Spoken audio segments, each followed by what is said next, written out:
Aprobado na ang pisong taas pasahe sa mga jeep sa buong bansa. Pero gusto pa yang itaas sa 5 piso. Nasa frontline ng balitang yan si Gerard de la Peña.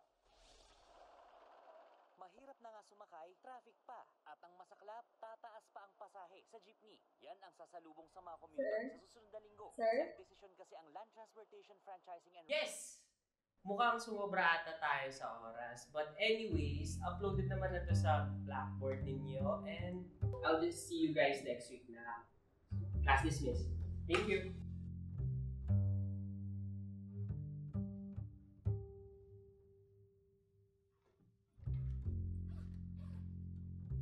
Goodbye.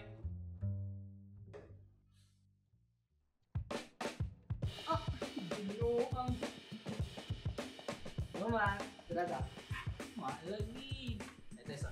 Siya sa ta.